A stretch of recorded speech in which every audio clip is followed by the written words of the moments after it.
que pasó con Charlie Kirk, que fue asesinado, por supuesto, como todo asesinato es repudiable, y lo que se está tratando de saber es qué pasó, quién lo asesinó, y además hay otra ventana a este tema que tiene que ver con quién era, qué representaba, cómo fue su vida, en qué contexto lo terminan asesinando de un disparo en una imagen que se replicó en todo el mundo y que es espantosa y triste. Arranquemos. Primero, Diego, contá quién es y después vamos con Andrei con el detalle sobre qué se sabe del crimen, ¿no? Hasta ahora sabemos que el sospechoso de haber asesinado a Kirk es Tyler Robinson, que tiene 22 años, que fue detenido ayer por la noche. El asesinato ocurrió el miércoles por la tarde. Está detenido en una cárcel del condado de Utah. Creen los investigadores que actuó solo. En principio no tienen ninguna información, ni dato, ni pista de que haya habido alguien más trabajando con él.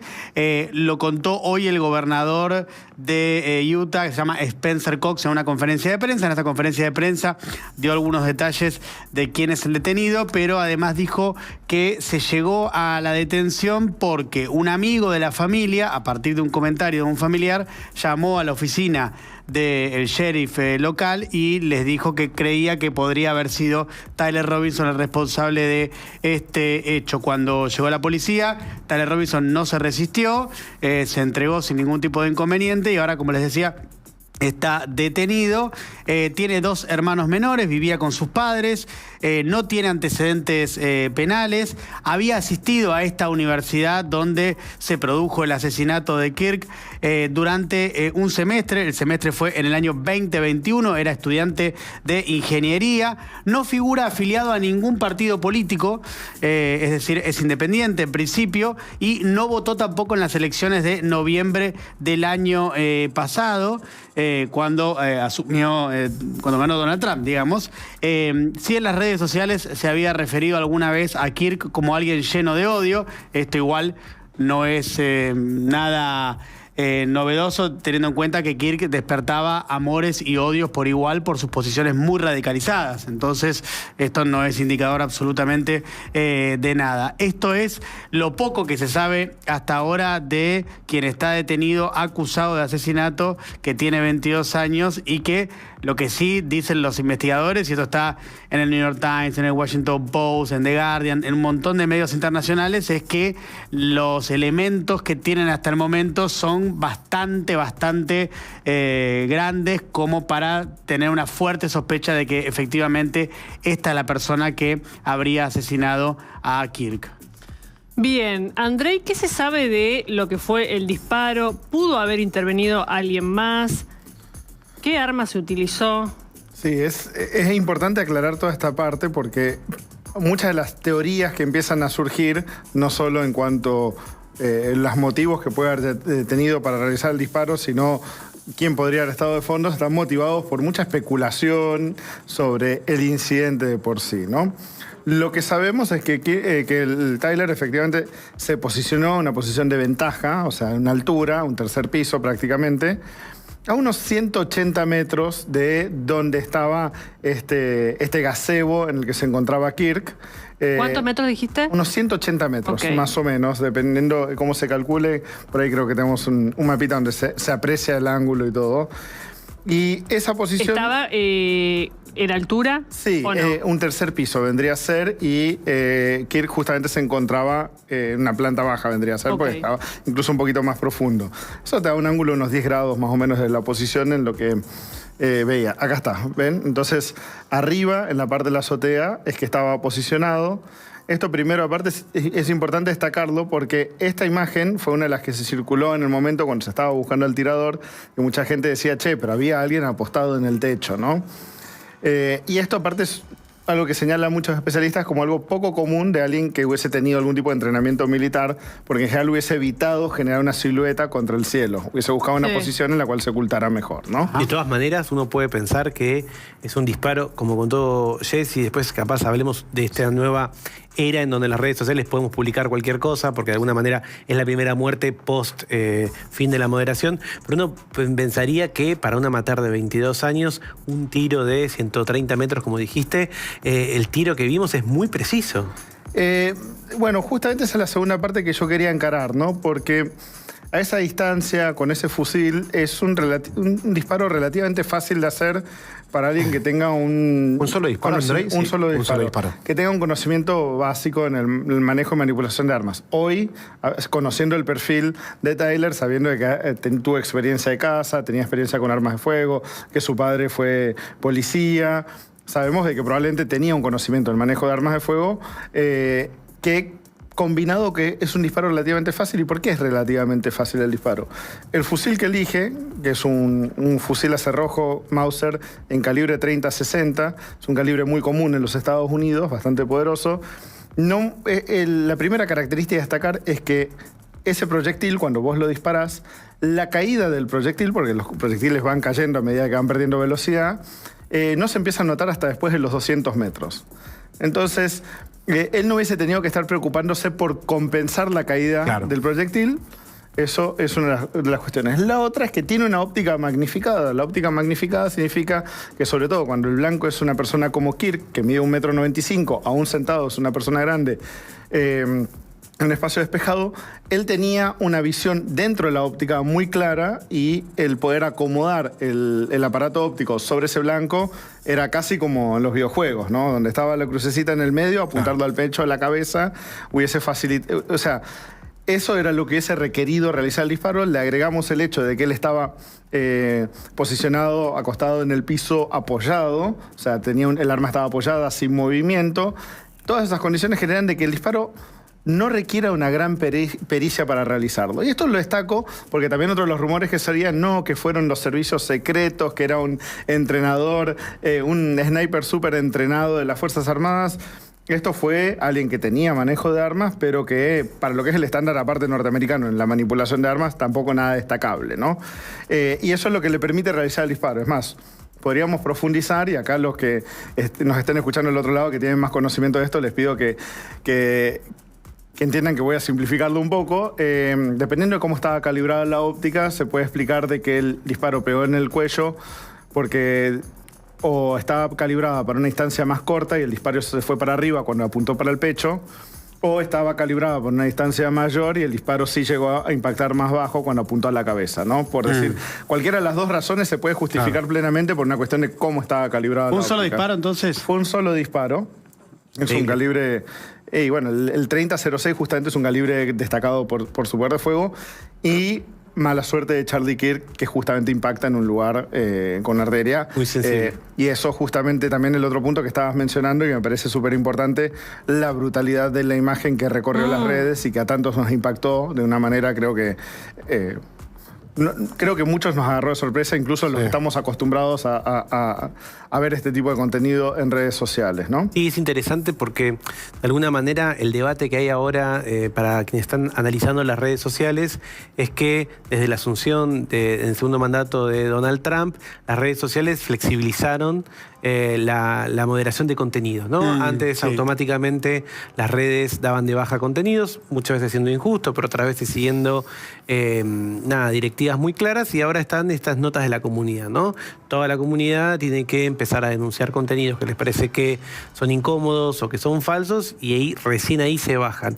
Este video no pudo ser detenido, lo hemos visto todos, más blureado, menos blureado, y muchas personas piensan también, bueno, ¿qué impacto puede tener en otras personas que quieran tener justamente estas gran performance de un gran asesinato, de un gran atentado? Porque ahora, de algún modo, este tipo de muerte, la primera, insisto, desde el fin de la moderación de los contenidos en redes sociales, quizás lamentablemente pueda estar inspirando a otras personas que digan, bueno, yo ahora puedo tener este impacto, ¿no? No sabemos la historia del asesino, pero quizás uno puede especular que era alguien que conocía las redes y que de hecho, si lo que buscaba era crear conmoción y crear todo un show alrededor de un terrible asesinato, lo logró. Sí.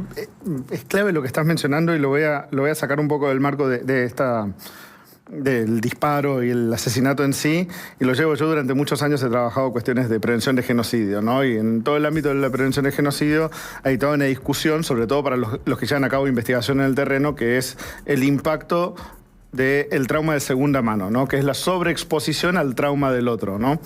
Y creo que hoy lo que estamos viendo, y me lo explicabas muy bien, tiene que ver con cómo esa sobreexposición en redes termina generando instancias que para muchas personas pueden ser traumáticas o pueden verse afectadas al ver el trauma de esa forma tan directa, ¿no? Y tan brutal. Pero bueno, eso como una acotación. Por otro lado, y continuando un poco sobre los hechos que ocurrieron. Una pregunta, Andy, antes de que siga la explicación. Este tipo de arma, ¿me repetís cómo es el arma? Es un Mauser de acerrojo en 3006. ¿Que es un fusil? Es un rifle, sí. Relativamente fácil de acceso porque... ¿Pero qué se compra en un supermercado esto, por ejemplo? Utah probablemente sí puedas comprarlo en algún... no es un arma que esté... A partir de los 18 en Estados Unidos vos podés comprar armas largas.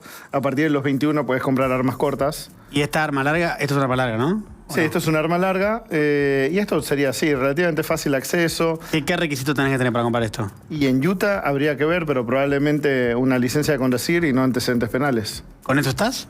Y sí, en la mayoría de los estados que tienen permisividad para la adquisición de armas, para armas largas no tenés restricciones.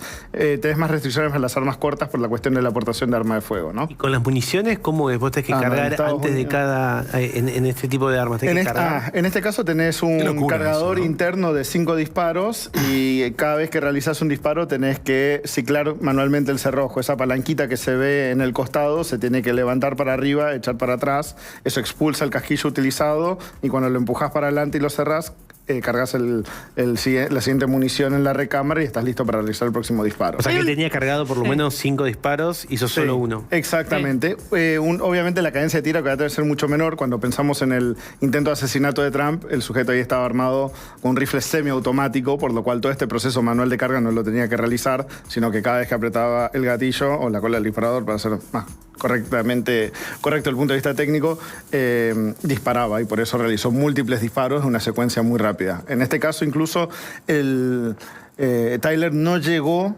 a extraer la vaina utilizada. Cuando él corre, va por la parte de atrás del mismo techo, se lanza desde una altura elevada, o sea, también da a pensar de que quizás la parte de la exfiltración no la pensó del todo. Claro, ahí está el video. El video también es increíble porque... Él acá está corriendo. Y acá también se ve que él justamente no estaba pensando en esconderse, ¿no? Porque ese video es totalmente público. No, por lo menos no había considerado cómo iba a salir de ahí, porque... Él se mezcló con la gente, ¿no? Si tú Cuando está corriendo. Y fíjate cuando salta acá. O sea, si tu plan es saltar ahí para escapar, es una pésima idea, ¿no? Y medio que parece que se lastima. Sí. Fíjate. Tarda un cachito y sale corriendo. Y ahí él sale corriendo, él corre unos 100 metros más hasta el lugar donde él esconde o descarta el arma. También otro indicador en general sobre el no entrenamiento previo en esta materia. Y el arma se encuentra a unos 100, 150 metros de acá, que fue el primer indicio. Pero claro, también estas son armas muchas veces que no tienen mucha trazabilidad. La trazabilidad que vos Eso te iba a preguntar. Puedes comprar un arma de acceso muy fácil, pero ¿hay un registro de quién compra el arma? Vos tenés en Estados Unidos, sí tenés... la única instancia de registro que vas a tener cuando lo compras el arma de fuego a través de una tienda va a ser de que en ese momento te hacen un chequeo de antecedentes penales. Y queda el registro de que efectivamente vos hiciste esa compra de arma de fuego, ¿no? ¿Qué pasa? Vos después, lo que son ventas entre particulares no requieren ningún tipo de registro. Entonces yo puedo agarrar y venderte ese mismo fusil a vos, no queda ningún registro de ello y vos se lo podés vender a quien quieras. Si estás haciéndolo dentro del marco de la ley, entonces ahí pierdes toda la trazabilidad, que es muchas veces el problema que hay en Estados Unidos. Por eso muchas veces hablas de la necesidad de hacer un registro nacional, que es algo a lo que se oponen fervientemente los que están a favor de la segunda enmienda, pero en parte porque no tenés trazabilidad después de que la adquirió el primero en la tienda. Y eso es asumiendo de que fue adquirida en una tienda, porque, por ejemplo, cuando la noticia salió de que era un Mauser en 3006, lo primero que yo pensé es, después de la Segunda Guerra Mundial, muchos soldados norteamericanos traían fusiles que habían capturado en la guerra. Y después los cambiaban el calibre, y los deportivizaban y hacían 10.000 cosas. Entonces también es muy común en Estados Unidos el rifle de papá o del abuelo, que se trajo de la Segunda Guerra Mundial o de algún lado. Y eso, vos no, ahí sí que definitivamente no tenés ningún tipo de registro, a menos de que haya entrado en alguna categoría como armas automáticas que requirieron de un registro posterior, ese tipo de cosas. Te quiero preguntar algo que circuló mucho ayer en redes sociales y que es a dos personas que parecían estar haciendo señas hacia algún lado y que algunos decían, bueno, son parte de un equipo que se ha puesto de acuerdo para efectuar el tiro y para asesinar a Kirk. Acá está, acá lo vemos. Sí. Es una persona que parece estar haciendo señas y otra también. Yo te lo pondría en estos términos. Yo ahora estoy con las manos así, porque si yo sueldo las manos te voy a hacer 37 señas durante esta columna. Okay. Creo que muchas veces tenemos tics que ni siquiera nos damos cuenta de que de repente nos rascamos acá y después nos acodamos la gorra. Automáticamente empiezan a surgir, ¿no? Entonces... eso obviamente generó un montón de especulación. Mucha gente dijo, che, es muy obvio. Yo creo que, sobre todo con los datos que tenemos ahora, si hubiese tenido algún tipo de dispositivo de comunicación, pero aparte, ¿qué le va a estar señalizando? Si alguien tenía mejor vista, el que tenía mejor conciencia situacional, por ponerlo de alguna manera, es el tipo que estaba apostado en la altura con una óptica magnificada, pudiendo ver todo lo que ocurría. Me cuesta pensar de que hay un sujeto en terreno que podía ofrecerle más información de la que él tenía. Y aparte que hemos visto, o sea, hasta ahora la investigación todo está apuntando a que actuó de forma solitaria. Y que si no era incluso por la familia y el que realizan la entrega... Y también es como la era de la fake news. Ayer circularon dos muy importantes. Una, que hay justamente un homónimo del asesino o del presunto asesino que sí estaba registrado como demócrata, que había votado. Entonces se habían justamente publicado todos esa información personal. Después no coincidían las edades, pero aún hoy van a poder encontrar supuestos registros verídicos de esa persona y de su inclinación a la hora de votar. Y eso era mentira. Y la otra, vieron el video que publicó Donald Trump justamente dando el pésame y anunciando una serie de medidas. Había estado editado, quizás tuvo cortes como suele suceder, y para poder unir esos cortes lo que hicieron fue fundir la imagen. Entonces cuando vos hacías zoom en las manos de Trump parecían que tenían 6 dedos, 2 dedos, simplemente por esa acción. Como ahora todos estamos sospechando sobre la inteligencia artificial, también existieron todos esos justamente especulaciones, rumores de que en realidad todo ese video de Donald Trump ha sido hecho con inteligencia artificial. Muy difícil, ¿no? También me parece que es un caso que convoca, sobre todo en los Estados Unidos, mucha atención, que fue inmediatamente politizado. Obviamente todas las grandes figuras de ese país justamente se opinaron al respecto, y ahora como cada uno de su casa puede mirar esos videos, puede analizarlos, puede encontrar desde estos supuestos gestos de estas personas hasta también decir que todo el video de Donald Trump había sido hecho con inteligencia artificial. Bueno, el FBI fue sumamente cuidadoso durante un rato cuando dijeron que tenían las imágenes nítidas del tirador, pero que no las querían publicar hasta lograr ellos una identificación. Cuando no pudieron hacer la identificación, las publican, ¿no? Pero una vez que lo publican, lo primero que surge fueron 10.000 hipótesis diferentes que rápidamente se viralizaban en las redes. Una de ellas hasta decía, parece venezolano, entonces ya le hacían un vínculo con Venezuela, ¿no? Sí, se cruza la política porque este nuevo jefe del FBI, de hecho, es uno puesto por Donald Trump sin tanta experiencia, y lo que hizo el jefe del FBI, ni bien se anuncia la muerte de Kirk, fue justamente publicar una foto de él con Kirk. Exacto. Entonces, de alguna manera también no ayuda a que el ambiente se calme, o por lo menos caigan estas hipótesis conspiranoicas. No, y la preocupación de muchos aparte en el proceso también era, cuando estaban justamente publican las imágenes y surgen todas estas ideas, es, che, van a terminar matando a alguien en este proceso de tratar de identificar a alguien, delegándolo en el público, y efectivamente mucha gente fue doxeada de forma completamente innecesaria. Es la marcha del